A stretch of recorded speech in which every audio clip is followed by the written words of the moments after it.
Olá, começa agora o programa MP com Você, uma parceria do Ministério Público do Estado do Espírito Santo com a Assembleia Legislativa. O MP com Você é feito para aproximar o trabalho de procuradores e promotores de justiça da sociedade capixaba. A ideia é esclarecer as dúvidas da população e mostrar na prática como é o trabalho do Ministério Público Estadual.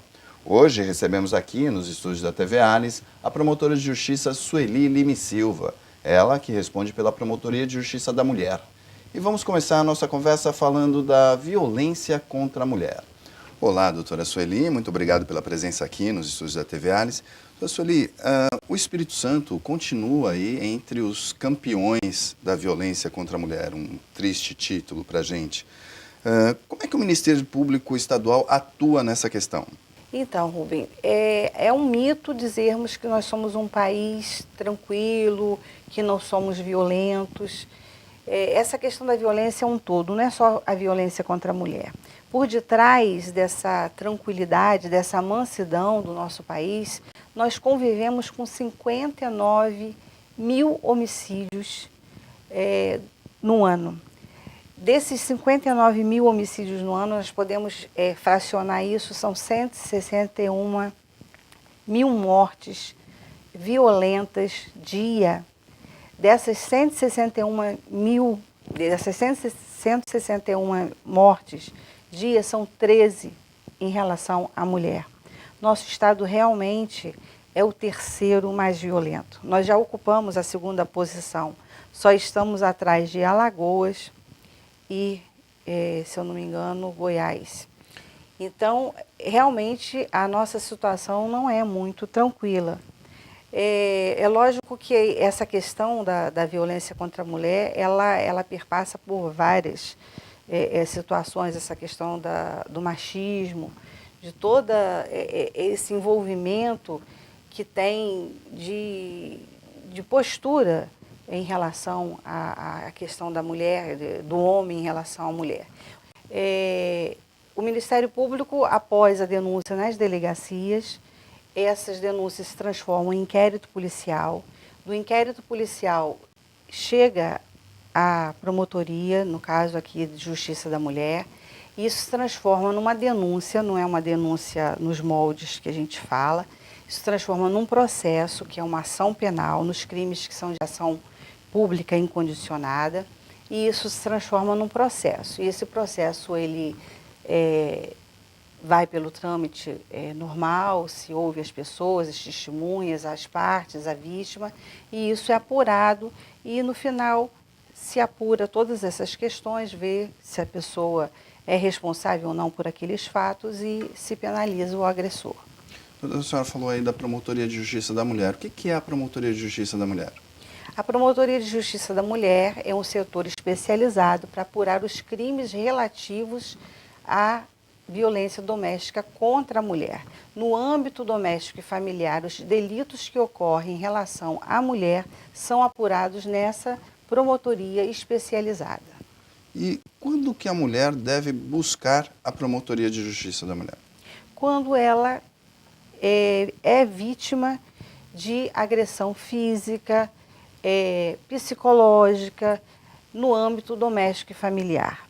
Então, quando há uma prática de um delito envolvendo ou uma contravenção penal que seja dentro do âmbito doméstico e familiar, ela deve procurar a Promotoria de Justiça da Mulher. Vamos aproveitar para dar o endereço aí da Promotoria de Justiça da Mulher. Vocês estão vendo aqui embaixo, é a Avenida Maruípe 2544. E também existe a delegacia, o plantão especializado. Como é que funciona isso, doutor? Então, nos horários de 8 da manhã às 16 horas, ela deve procurar, quando ocorre um delito, né, ou uma contravenção penal, ou um crime contra a mulher, ela pode procurar a delegacia entre 8 às 16 horas. Se porventura for no horário que ultrapasse esse limite aí, ela deve procurar o plantão, que é o PEM, que também está o endereço aí que vocês... O endereço está aqui, é Rua Hermes Curri, 350, na Ilha de Santa Maria. Isso aí no horário que ultrapasse, das 8 às 16 horas, e nos dias que são feriados e finais de semana. Após, se não tiver nesse horário a delegacia aberta, no caso no plantão. A promotoria é quando, porventura, não haja um atendimento nessa delegacia que queira fazer alguma reivindicação que não foi bem atendida, ela pode também estar procurando a promotoria de justiça para fazer alguma denúncia em relação a qualquer um atendimento que não foi feito de forma tranquila lá na delegacia. Agora, doutora, eu presenciei uma violência contra a mulher. Eu posso denunciar? Deve denunciar. Ocorre que há alguns crimes que dependem só da mulher. Exemplo que eu vou dar, uma ameaça. A ameaça está só no desejo da mulher, se ela quer ou não quer fazer essa denúncia. Por exemplo, o estupro. Também está só na vontade da mulher querer ou não querer denunciar. Então, são delitos que o legislador falou assim, não, isso está na vontade única e exclusivamente da mulher, querer ou não denunciar esse fato, porque está muito intimamente ligado à vontade dessa pessoa. Mas, no geral, os delitos que são mais graves, que estão fora da vontade dessa pessoa, como uma lesão corporal, o próprio homicídio em si, o feminicídio, né, que hoje é tido como um delito especializado, com a nomenclatura específica do delito, né, um homicídio, que seria o feminicídio da mulher, a morte de uma mulher em razão do gênero dela, por ser mulher. Então, esse é um delito que qualquer um deve denunciar. Agora, doutora, qualquer um pode denunciar. Tem aquele velho ditado, né? Em briga de marido e mulher, ninguém pode meter a colher. Nesses casos, como denunciar, de que forma proceder? Então, esse ditado ficou no passado, né? Hoje não se aceita mais esse tipo de coisa.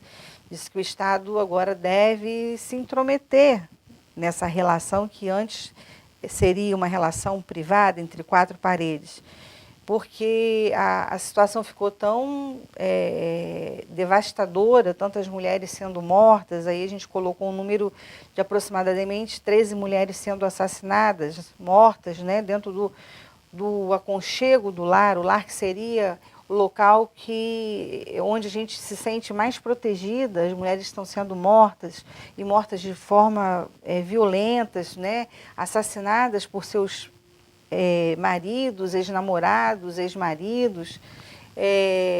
Então, o Estado sentiu a necessidade, os legisladores sentiram a necessidade de proteger essa mulher. Então, em razão dessa situação, se entendeu que deveriam se meter, né, a colher nesse sentido de, não, nós temos que proteger essa mulher. Então, em razão disso é que há necessidade dessa intervenção das pessoas, ao verem uma situação dessa, acionarem, no caso, né, acho que em todo o Brasil, o número é 190, que é o telefone, né, público da polícia, para poder fazer essa intervenção no sentido de se minimizar e acionar a polícia para fazer esse atendimento. Então, quando observar ou verificar qualquer tipo de violência contra a mulher, aliás, qualquer tipo de violência, deve-se chamar a polícia 190. Agora, doutora, quais os casos mais comuns que a senhora atende lá na Promotoria de Justiça da Mulher? Então, à exceção dos homicídios, que infelizmente não estão afetos à nossa promotoria, porque a divisão dos delitos contra a vida que são tratados por uma promotoria especializada, que é a promotoria do júri, a nossa promotoria, no caso de Vitória, e tem as outras, da Grande Vitória também, tem outras promotorias, né, de defesa da mulher. Os delitos que são mais comuns são os de lesão corporal, a ameaça, delito de ameaça, as contravenções penais de vias de fato, que é aquela agressão de um tapa no rosto, de um empurrão, que acaba por trazer aquele transtorno, aquele sentimento de impotência da mulher, mas que ao mesmo tempo não deixa um vestígio. A pessoa se sente ultrajada, violentada, exposta às vezes dentro de um ônibus, ela leva um tombo, mas aí vai fazer um exame de corpo de delito e não ficou nenhum vestígio. Isso se chama uma contravenção penal de vias de fato. Isso é muito comum.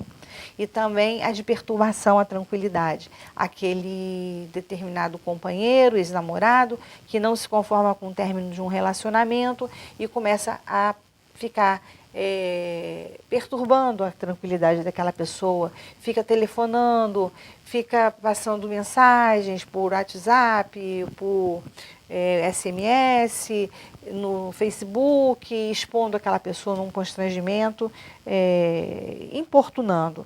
Isso é muito, muito comum. Então, são esses tipos de delitos assim, que são muito comuns. E o estupro, às vezes, na própria relação de casados, marido e mulher, aconteceu um estupro. Ah, doutora, uma relação de marido e mulher tem a figura do estupro? Tem. Por quê? A mulher, mesmo casada, se ela é obrigada a se relacionar, né, manter uma relação sexual, essa relação for de forma violenta e sem o consentimento, isso é caracterizado estupro. O que há dificuldade para que a gente se caracterize isso num processo, para fazer uma prova de que é um estupro, realmente é muito complicado, é muito difícil se fazer. Mas o delito pode ser caracterizado, sim, quando há uma violência que demonstre que isso ocorreu dentro do casamento. Isso é possível ser caracterizado o delito de estupro, sim. O estupro, acho que precisa ficar claro, não há consentimento, é estupro. É estupro. Houve a violência, a grave ameaça e manteve-se a relação sexual, ou até não. O estupro hoje ele está caracterizado desde que haja, né, a violência, até o ato libidinoso é caracterizado o estupro. Perfeito. Nós vamos pedir licença aqui à doutora Sueli Lime Silva e a você que nos assiste. Nós vamos agora para um rápido intervalo e voltamos logo mais para continuar essa nossa conversa. Você pode participar do MP com você enviando sugestões de temas que gostaria de ver aqui. Vá na página do Ministério Público, no Facebook. Participe e fique por dentro do que acontece no Ministério Público Estadual, curtindo a nossa página. O endereço é facebook.com/MP Espírito Santo, tudo junto. No próximo bloco, vamos continuar falando da Promotoria de Justiça da Mulher. Nós já voltamos.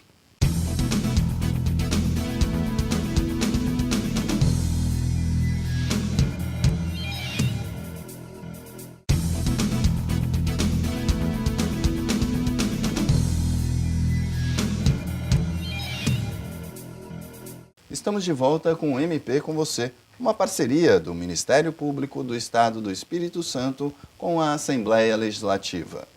Hoje recebemos aqui nos estúdios da TV Alice a promotora de Justiça Sueli Lime Silva. No bloco anterior, nós falamos do Ministério Público atuando aí na proteção da mulher. Doutora, vamos continuar a falar desse assunto e uma coisa que nos chama a atenção, tem aumentado o número de denúncias? Então, Rubem, essa é uma questão que eu vivo me perguntando. Aqui no Espírito Santo, nós temos uma facilidade muito grande, é diferente de outros estados. Nós temos uma facilidade muito grande de acesso à justiça. Tudo é muito perto, tudo é muito fácil, o acesso é muito tranquilo. É fácil de ir a uma delegacia, é fácil de ir a uma promotoria, é fácil de falar com o promotor de justiça. Então, isso viabiliza muito você dar entrada num processo, dar entrada numa denúncia, entre aspas, numa notícia-crime. Então, as estatísticas acabam sendo um tanto quanto aumentadas. Então, eu penso o seguinte, a população cresce, então tudo isso vai gerar uma estatística um tanto quanto diferenciada. Então, às vezes, esse terceiro lugar aí, de sermos os mais, né, também violento e etc. e tal, tudo isso teria que ser sopesado. Então, eu penso que é difícil fazer uma estatística tão límpida a ponto de dizer que isso tem crescido. Como eu disse, nós somos um país que é um país violento. Vivemos com esse tanto de homicídio aí que, infelizmente, não é dada essa visibilidade. E a gente não devia não se conformar com essa situação estarrecedora. Então, eu penso que isso deveria ser tido, dar um foco grande dar um olhar muito maior sobre isso, um estudo aprofundado, porque tudo que se fala a respeito é empírico, não é um estudo científico, não é um estudo aprofundado. Então, dizer que está aumentando, está diminuindo, é apenas uma falácia, falar sem conhecimento técnico científico. Então, eu tenho até temor de falar uma coisa dessa. Agora, doutora, a partir da denúncia, o que acontece? Da notícia crime, tecnicamente falando, na delegacia. Isso. Vai lá, denuncia, olha, eu recebi, vamos exemplificar, fui agredida pelo meu ex-companheiro. Uhum. Fui à delegacia. Fui à delegacia, sofri lá uma lesão corporal, a delegada toma o termo, ouve a pessoa, né? Uhum. É o boletim de ocorrência, boletim de ocorrência. Ela é submetida a exame de lesão, chama-se o autor, se ele é preso em flagrante, ele é ouvido também, se tem testemunha, se não tem, faz o inquérito policial, esse inquérito é encaminhado ao Ministério Público. O destino do inquérito, automaticamente, tudo que se faz numa delegacia é encaminhado ao promotor de justiça, à promotora de justiça. A partir dali, tendo autoria, tendo a materialidade, que no caso é o laudo de lesão corporal, o promotor denuncia, faz a peça inicial de uma ação penal que inicia-se um processo. A partir daí, o processo se desenrola com a oitiva das partes, o juiz recebe essa denúncia, inicia-se um processo. Ouve-se novamente essas partes, ela aí vai ser ouvida na presença de advogado, o réu tem a oportunidade de ter o advogado dele, a vítima também é acompanhada do advogado, que a Lei Maria da Penha exige a presença de um advogado para a vítima, as partes são oitivadas novamente, termina-se o processo, tem-se uma sentença e aí a punição. E quanto tempo demora isso, doutor? E nesse meio tempo, o que acontece com a mulher vítima? Então, além desse processo, que é uma ação penal, concomitantemente a mulher pode pedir uma medida protetiva, que é um processinho que a gente faz em apenso, juntamente com ele, que chama-se medida protetiva de urgência. Se ela necessita, ela pede essa medida. Essa medida protetiva, ela pode pedir o afastamento desse agressor do lar, o pedido de que ele não se aproxime dela, que se mantenha afastado tantos metros, que não se aproxime, às vezes, dos filhos, que mantenha determinadas posturas de não comunicação. Então, são várias posturas que se impõem, condições no caso aí requerido, que seria o autor, para que ele se abstenha de fazer determinadas coisas. Se ele, por exemplo, tem um porte de arma, que ele se retire esse porte de arma dele, se é um policial militar, que muitas das vezes a gente tem réus, né, que são da polícia militar, às vezes policial civil. Então, dependendo da situação, são condições que são impostas a essa pessoa. E esse processo de pessoa, de caso para caso, pode demorar 1 ano, 2, 3, 4 anos. E aí que a gente se depara com uma situação do direito brasileiro, do processo penal brasileiro, que atravanca o procedimento em si, que é demasiadamente longo. São vários recursos que são possíveis e a pena é uma pena, às vezes, muito pequena desses crimes de lesão corporal, de ameaça, e muitos dos processos, no caso da Lei Maria da Penha, são prescritos e a punição não se alcança. Doutora, agora, esse tempo todo, para a gente ter uma punição para esse autor dessa violência, essa punição, ela é justa? A questão é se ela é eficaz aí, entendeu? Talvez justa ou não.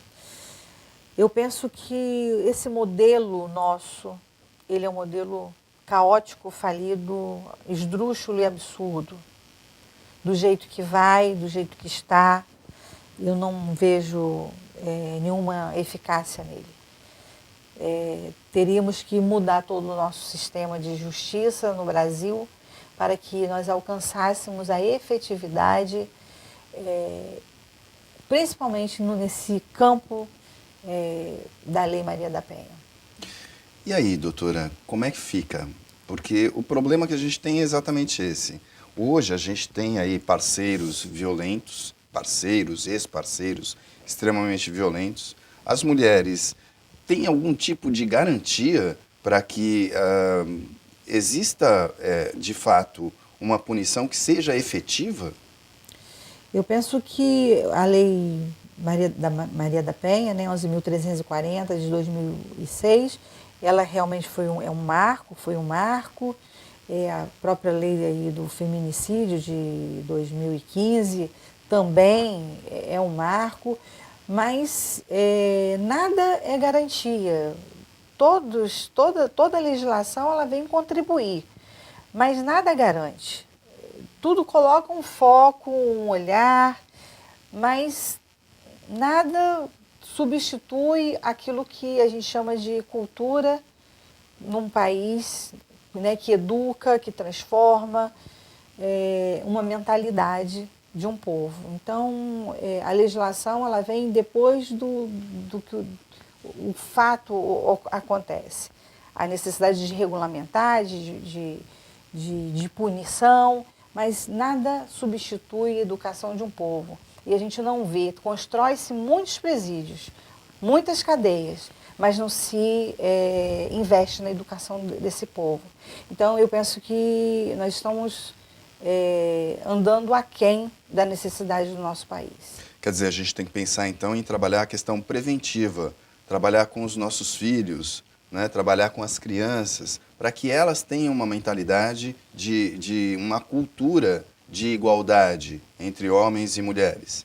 Exatamente, eu penso dessa maneira. Eu preferiria que estivéssemos nas escolas educando do que pensando nos 1%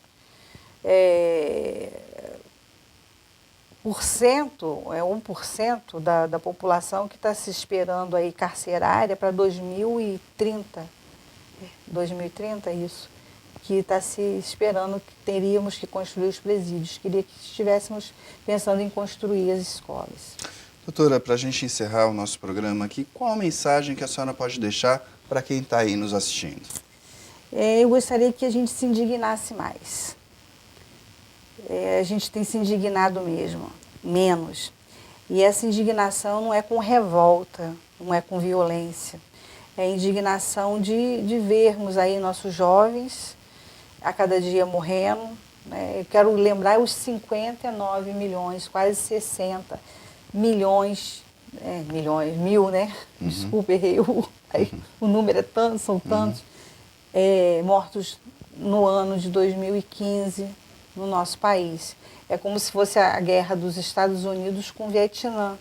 A gente está olhando a Síria lá, nós não estamos em guerra declarada, mas estamos numa guerra. E nessa guerra estão as mulheres, porque elas são também fruto desses homens que estão sendo mortos também, e essas mulheres também estão sendo mortas dentro de casa, no lugar que teria que ter o aconchego. Elas estão sendo assassinadas por aqueles que elas dizem, olha, eu te amo hoje, e porque de repente não querem mais esse relacionamento, estão sendo assassinadas. Precisamos nos indignar com isso, não esquecermos de que todos os dias estamos sendo assassinadas dentro de casa. Tá certo, vamos refletir. Nós encerramos aqui essa edição do programa MP com você, uma parceria do Ministério Público do Estado do Espírito Santo com a Assembleia Legislativa, por meio da TV Alice. A nossa entrevistada de hoje foi a promotora de justiça Sueli Lime Silva, a quem agradecemos a presença aqui nos estúdios da TV Alice. Eu que agradeço. O MP com você fica por aqui. Lembrando que você pode sugerir temas para o programa enviando e-mail para imprensa@mps.mp.br. Curta a nossa página no Facebook e fique por dentro das nossas ações. Acesse facebook.com/MP Espírito Santo, tudo junto. Visite também o nosso site, mps.mp.br, e veja quais as principais ações desenvolvidas pela instituição.